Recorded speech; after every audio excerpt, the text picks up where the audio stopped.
Hello, welcome to our channel, welcome to Amy's channel. आज मैं जो रीडिंग कर रही हूँ वो मैं कर रही हूँ कि आपके दिल में या आपके माइंड में जो भी पर्सन है, क्या विल दे एवर कन्फेस और प्रपोज टू यू। लेकिन ये नो कॉन्टैक्ट सिचुएशन है, क्रश भी हो सकता है, वो भी हो सकता है जो आपको छोड़ के चले गए हों और आप चाह रहे हो कि वो कन्फेस करें, दोबारा आएँ आपकी लाइफ में। ये उस पर रीडिंग है, ठीक है।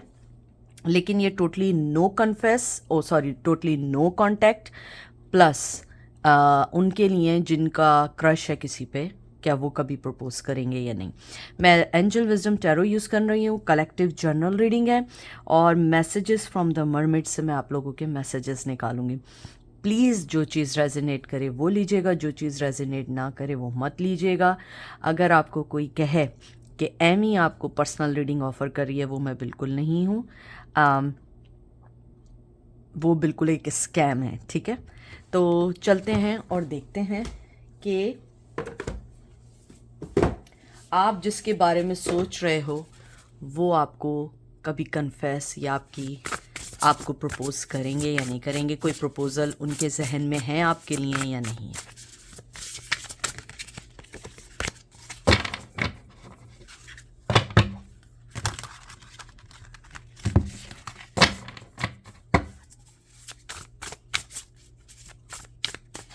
सबसे पहला आपका कार्ड आया है 4 of swords, Gemini, Libra, Aquarius.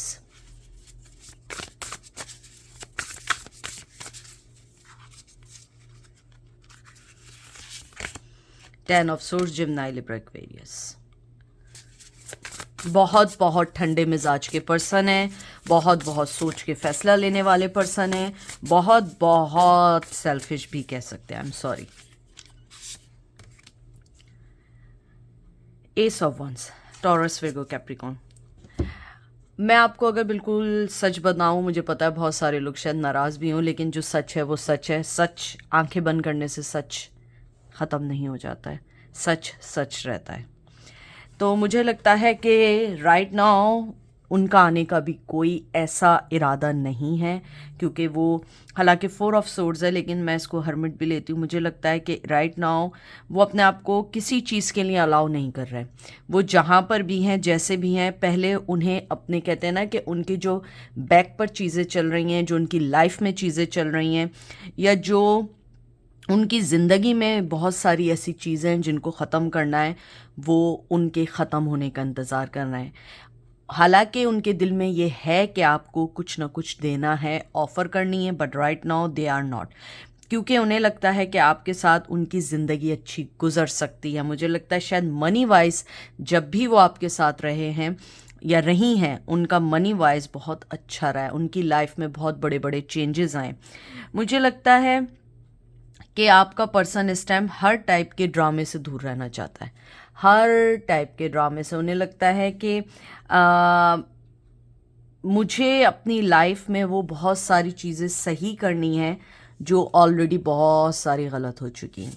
मुझे ये भी लगता है कि आपके पर्सन को ये भी फील होता है कि अगर मैंने कन्फेस कर दिया अपने लव का और अगर मैंने उसको प्रपोज कर दिया, तो मेरी ज़िंदगी में जो राइट नाउ जो मोर इम्पॉर्टेंट थिंग्स हैं, जो मोस्ट इम्पॉर्टेंट थिंग्स हैं, या जिनको मुझे अभी टाइम देना है, मेरा दिमाग या मेरा माइंड उससे डाइवर्ट हो जाएगा।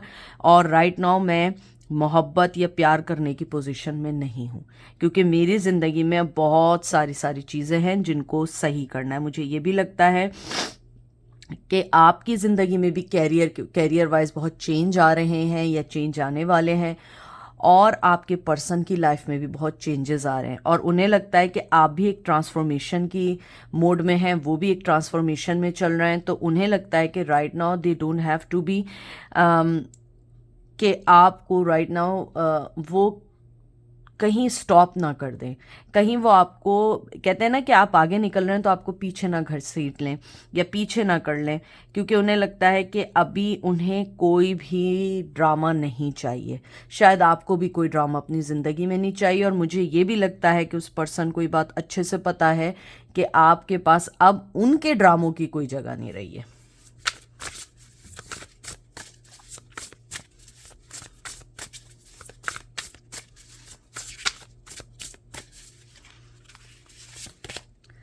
स्टार, बहुत अच्छा कार्ड आया है, स्टार का कार्ड आया है, एक्वेरियस की एनर्जी आई है।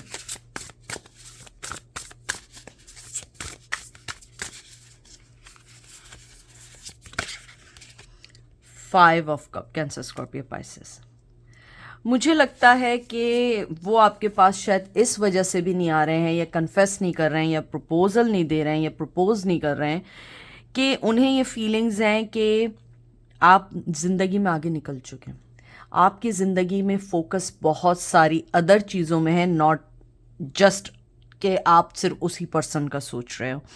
मुझे लगता है कहीं ना कहीं आपने अपनी लाइफ में जो चेंजेस किए हैं, आप एक अपने आप में स्टार हैं। ज़रूरी नहीं है कि आप स्टार ऐसे हो कि वर्ल्ड वाइड आपको लोग जानते हों, या पूरी दुनिया आपको जानती हो, या पूरी सिटी आपको जानते हो, लेकिन आप जिस जगह भी हो, जिस पोजीशन आई एम सॉरी, जिस पोजीशन पे भी आप हैं, आप अपने आप में बहुत इम्प्रूवमेंट कर रहे हैं या कर रही हैं। और उन्हें लगता है कि राइट नाउ आपको टच करना ऐसा है कि अपने आप की बेइज्जती कराना है, या अपने आप को कहते हैं ना, अपने आप को जो है ना बिला वजह एक ऐसी सिचुएशन में डालना जिसमें एंजाइटी और डिप्रेशन हो जाए। उन्हें लगता है कि यू ऑलरेडी मूव ऑन, और उन्हें लगता है कि अब मेरे पास सिवाय रिग्रेट करने के और कुछ नहीं है। ये भी एक मेन रीज़न है कि वो आपके पास वापस नहीं आ रहे हैं या कन्फेस नहीं कर रहे हैं। और अगर आप अपने क्रश के बारे में पूछ रहे हो, मुझे लगता है आपके पर्सन को अंदाज़ा नहीं है कि आपको उनके ऊपर बहुत ह्यूज क्रश है, और वो इस वक्त इसलिए बैक है कि उन्हें लगता है कि आप उन्हें एक्सेप्ट नहीं करेंगे, क्योंकि आपकी लाइफ में उनसे बेहतर अपॉर्चुनिटीज़ हैं। आपकी लाइफ में बहुत ज़्यादा आगे बढ़ने के चांसेस शायद उनकी लाइफ में भी हों, लेकिन वो आपको अपने से ज़्यादा एक सक्सेसफुल पर्सन समझते हैं। उनको ये भी लगता है कि आप अपने फ्यूचर पे, अपने ड्रीम्स पे वर्क कर रहे हैं, और उन्हें आपको इन सब चीज़ों से डाइवर्ट नहीं करना है। मुझे ये भी लगता है कि आप बहुत बहुत इमोशनली अटैच हो इस पर्सन से, चाहे आप नो कांटेक्ट में हो या क्रश से हो, लेकिन शायद आपके पर्सन को ये चीज़ नहीं पता है।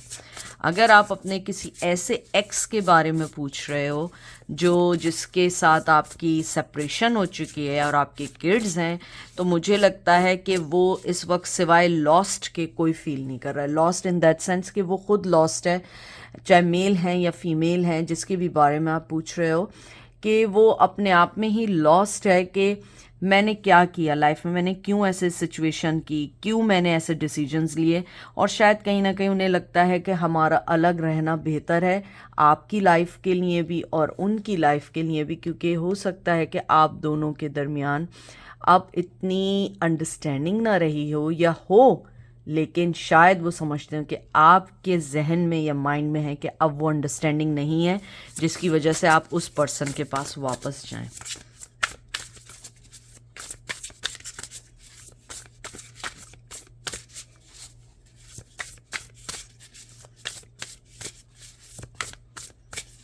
मुझे लगता है आप में से कुछ लोग अगर हैं तो मुझे कमेंट बॉक्स में बताइएगा। कुछ लोग या तो एक्टर्स हैं, या स्टेज आर्टिस्ट हैं, या म्यूजिशियन हैं, या मॉडल भी हैं जो आज वीडियो देख रहे हैं। मुझे नहीं मालूम, लेकिन मुझे लगता है शायद आप लोगों में से। Five of pentacle, taurus, Virgo, Capricorn, जो मैंने बात आपसे कही थी एग्जैक्टली यही है। उन्हें लगता है कि मुझे अपने फाइनेंस, अपनी चीज़ों पे ध्यान देना चाहिए। 5 नंबर बहुत बहुत इंपॉर्टेंट है आप लोगों की लाइफ में। मुझे लगता है कि उनके जहन में ये बात है कि ये बहुत पुअर टाइमिंग है कि अगर आपको अप्रोच किया जाए, क्योंकि दिस इज़ द, कहते हैं ना कि ये not the right time to approach you, क्योंकि आप अपनी ज़िंदगी में आ गए, और आपको अब कोई भी अपनी ज़िंदगी में कोई भी किसी किस्म की बुरी चीज़ नहीं चाहिए। आप बहुत पॉजिटिवली अपनी लाइफ में आगे बढ़ लें। लेकिन मुझे लगता है आपका पर्सन आपके पास रीच आउट करने की कोशिश करेंगे, शायद मनी वाइज करें। मुझे लगता है शायद आप दोनों के दरमियान मनी की कोई बड़ी साझेदारी है, किसी भी सेंस में, बिजनेस के सेंस में, या आप उनके अंडर काम करते हैं या वो आपके अंडर काम करते हैं। कोई ना कोई चीज़ ऐसी है जो आप दोनों को बांध के रखा हुआ है। किड्स भी हो सकते हैं, शायद चाइल्ड आप लोगों के दरमियान है,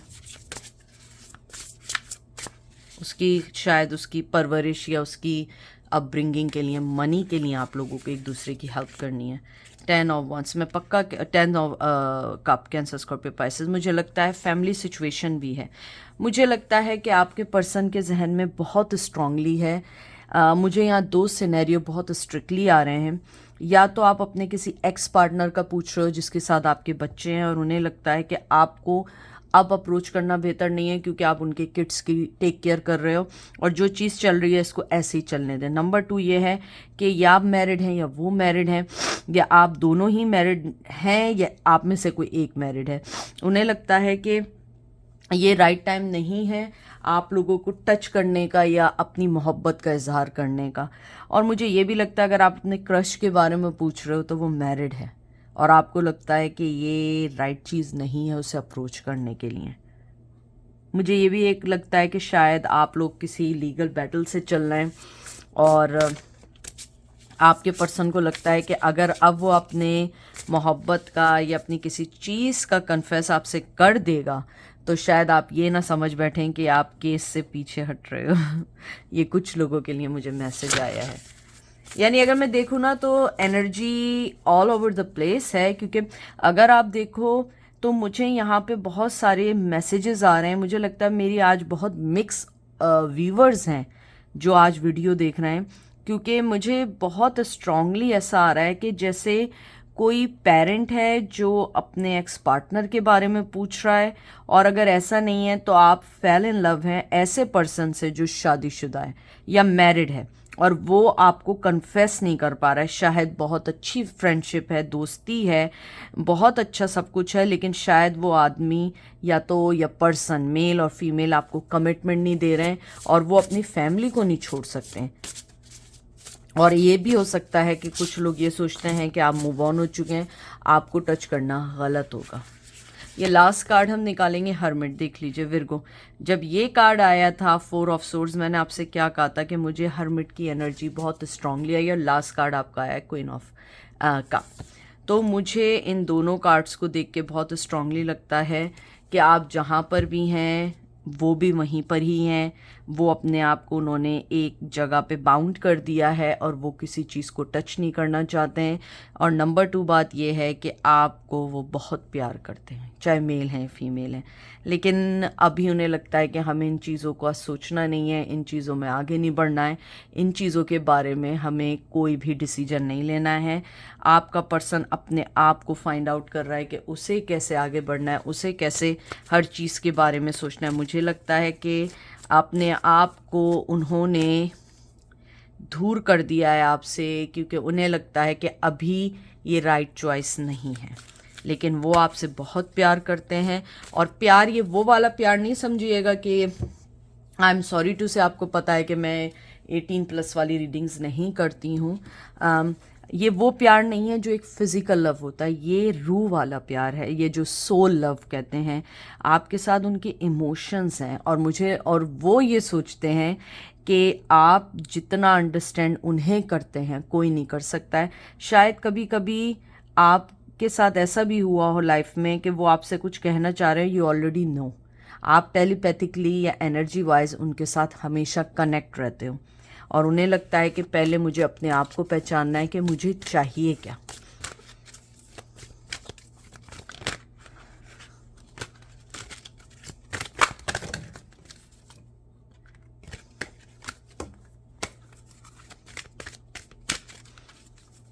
दो कार्ड्स निकालेंगे, जेंटलनेस, होप। एंजल आपको कहना चाहते हैं होप मत छोड़िए, हमेशा आगे बढ़ें, आप आगे बढ़ते रहें, आपके लिए हर चीज़ बहुत अच्छी हो रही है। और आपका जितना अच्छा व्यवहार है या बिहेवियर है या जो भी आप सोचते हो कि आप एक कहते हैं ना कि आपका एक बड़ा, मुझे लगता है बाय बर्थ मदरली नेचर है, चाहे आप मेल हो या फीमेल हो, बहुत दूसरों के बारे में सोचना, दूसरों के बारे में करना। आप जैसे हो वैसे ही रहो, अपने आप को चेंज ना करो, क्योंकि आपने अपने आप को चेंज अगर कर दिया ना तो आप अपने आप को खो दोगे। आपके आज भी एंजल कहते हैं कि आपके अंदर उस पर्सन के लिए अगर होप है, आप रहें उस होप में, लेकिन अपने आप को आगे बढ़ाते रहें, फिर देखिएगा सारी चीज़ें कैसे चेंज होती चली जाएंगी। अपना ख्याल रखिएगा, दुआओं में याद रखिएगा। Take care, bye.